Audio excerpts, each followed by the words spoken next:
Жизнь современного человека не хуже, чем была когда-то. Во многом она даже лучше, здоровее, счастливее, чем в прошлом. Наша беда больше в том, что она перегружена. Мы живем в достаточно комфортных условиях, на нас не нападают постоянно какие-то опасные хищники, но у нас всегда найдется повод для тревоги. Если мы испытываем выраженную тревогу длительное время, то нам не кажется, что она нас спасает, а наоборот кажется, что она нам уже мешает жить и развиваться.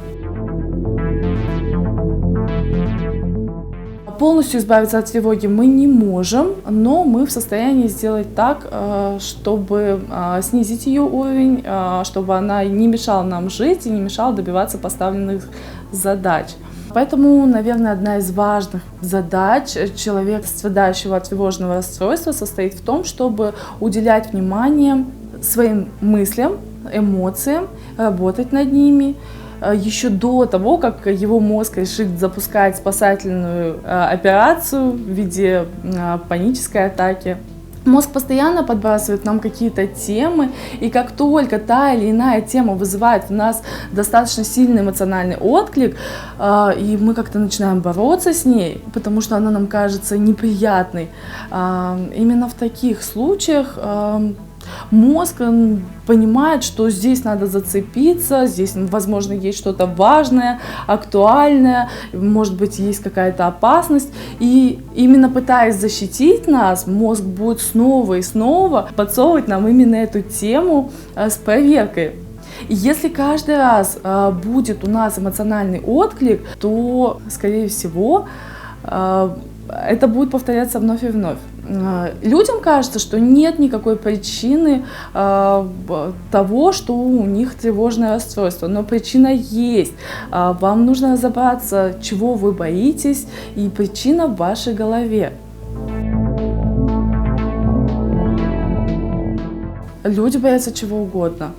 Мы можем бояться остаться в одиночестве, мы можем бояться того, что что-то случится с нашими детьми, мы можем бояться того, что что-то случится с нашей работой, мы можем бояться сойти с ума, мы можем бояться заболеть чем-то серьезным, мы можем бояться смерти, бояться прожить жизнь впустую, и в то же время мы можем бояться нести ответственность за свою жизнь. Мы можем бояться чего угодно, и это все будет повышать наш уровень тревожности. Каждый случай тревожного расстройства уникален, и единого рецепта для всех не существует. К сожалению, многие пациенты хотят только лекарствами избавиться от тревожного расстройства без лишних усилий. И я не могу сказать, что противотревожные средства вовсе не помогают, но они не устраняют первопричину. Они воздействуют не на причину, а на симптом. Психотерапия оказывается куда более эффективной в долгосрочной перспективе, потому что наша задача не избавиться от тревоги, мы запрограммированы на нее, мы всегда найдем повод о чем беспокоиться. Все, что мы можем, это изменить свой способ мышления, поэтому наиболее эффективно попытаться встроить в свою жизнь определенные методы, которые нацелены на то, чтобы распознать те мысли, те эмоции, то поведение, которое только повышает ваш уровень тревоги, доводя некоторых и до паники. Пока вы не научитесь распознавать то, чего вы боитесь, несмотря на то, что это неприятно, пока вы не переживете те чувства, которых вы избегаете, пока вы не докажете самому себе, что можете вытерпеть это, только тогда вы обнаружите, что ваша тревожность понемногу утихает. Никто не сможет сделать этого за вас, и это не смогут сделать никакие таблетки. Вам нужен собственный опыт, чтобы прийти к результату. Вам нужно перестать чувствовать себя жертвой во власти какого-то страшного психического расстройства, а работать над собой, чтобы изменить привычный способ мышления и прийти к долгосрочным изменениям. Если вы страдаете от тревожного расстройства, то вам нельзя делать паузу. Вам нужно понять, что, вероятно, заботиться о своем психическом здоровье вам придется всю жизнь. Чем раньше вы это поймете, тем больше у вас шансов на успех.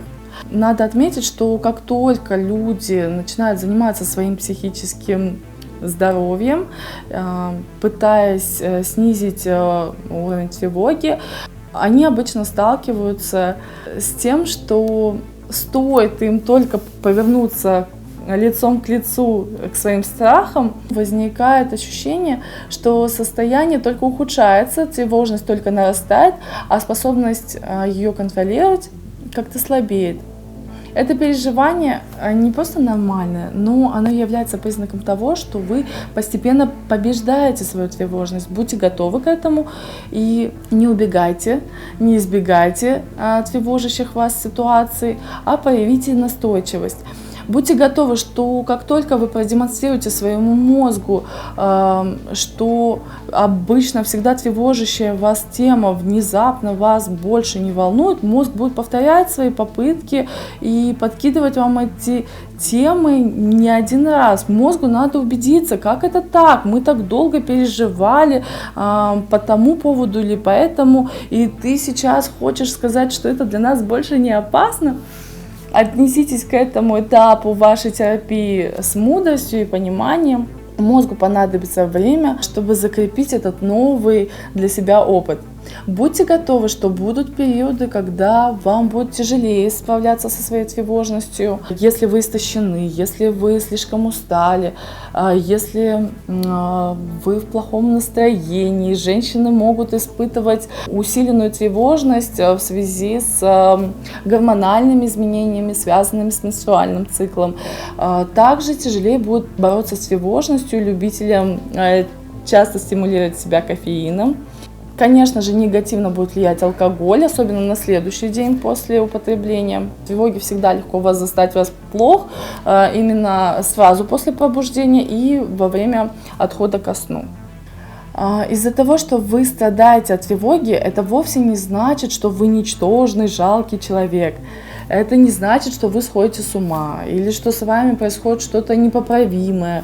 Это значит, что вам стоит пересмотреть свои мысли, свои отношения, свою жизненную философию и поработать над собой самостоятельно или с помощью специалистов.